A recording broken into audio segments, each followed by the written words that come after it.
নদী কিনাৰত কৰক, এনেকৈ ক'ৰবাত পাহাৰৰ কিনাৰত কৰক, এনেকৈ ক'ৰবাত উশাহ বন্ধ কৰি কৰক, তেওঁলোকে চকু মুটি পেলাই তেওঁলোকে কিবা এটা যজ্ঞ কৰক। বিৰোধী যিমানে যি নকৰক, আজি তাৰিখত বিৰোধী কথা নুশুনে ৰাইজে। শেহতীয়াকৈ মই কোৱা কথা নহয়, শেহতীয়াকৈ উপ নিৰ্বাচন কেইটা হৈ গ'ল, এই উপ নিৰ্বাচনত বিৰোধী কথা নুশুনিলে।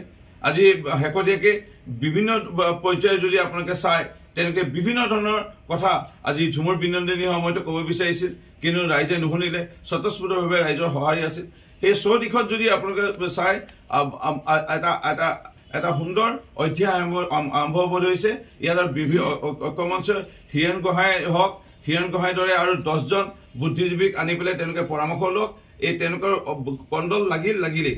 আৰু এক প্ৰকাৰে চাব গ'লে মোৰো হাওপাত আছে তাত, কাৰণ 21 জুন 2021 তাৰিখে আজিৰ পৰা 4 বছৰ ওচৰা-ওচৰি আগত মই যেতিয়া কংগ্ৰেছ দল ত্যাগ কৰি ভাৰতীয় জনতা পাৰ্টীৰ দলত আহিছিলোঁ, তেতিয়াও মই কৈছিলোঁ যে কংগ্ৰেছ দল ডুবন্ত নাও, কংগ্ৰেছ দল নিঃশেষ হৈ যাব, কংগ্ৰেছ দল শেষ হৈ যাব। আজি কংগ্ৰেছ দল আৰু বিৰোধী ঐক্যমঞ্চ শেষ হৈ যাব। চাব মই হীৰেণ গোহাঁই ডাঙৰীয়াৰ বিষয়ে একো মই ক'ব বিচৰা নাই।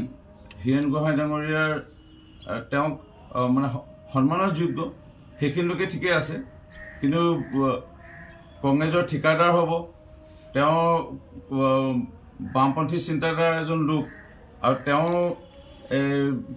কেনে ঠেক মগজৰ চিন্তা কৰি পেলাই আজি সদায় পৰামৰ্শ দি আহিছিল, সেইটো ৰাইজে ইতিমধ্যে অৱগত হৈছিল। আজি এই সময়ত এটা সোণালী অধ্যায় আৰম্ভ হৈছে সমগ্ৰ অসমত। আজি ক'ব গ'লে অসমখন এক প্ৰকাৰে পিছুৱাই যোৱা কাৰণ হীৰেণ গোহাঁইৰ দৰে এনে লোকসকলে আঁৰত আছে বুলি ক'লেও ভুল নহ'ব। অসম আজি বহুত পিছুৱাই গ'ল এই লোকসকলৰ কাৰণে। আজি হীৰেণ গোহাঁইৰ দৰে যদি লোকসকলৰ ভাল বহল দৃষ্টিৰ পৰামৰ্শ থকা হ'লে হয়তো পূৰ্বতে কংগ্ৰেছ দলৰ লগত তেওঁৰ যদি মিত্ৰালী আজি নহয় আগৰ পৰাও আছিল, তেতিয়া তেওঁ ভাল পৰামৰ্শ দিয়াহেঁতেন।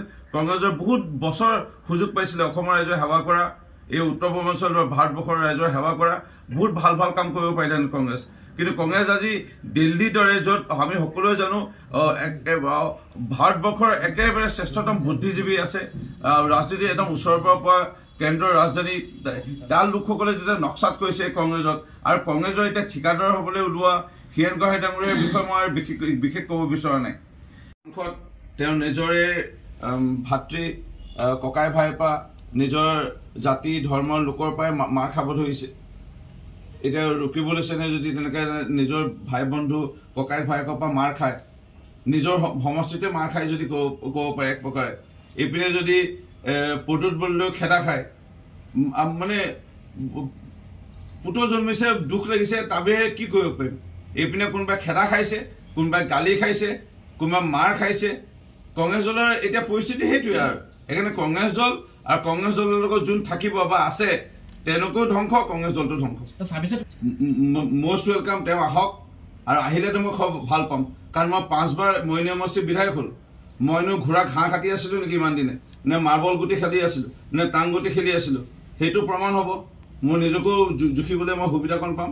সেইকাৰণে যদি তেওঁ সাহস আছে, আহক মৰিয়নি সমষ্টিত নিৰ্বাচন কৰিব।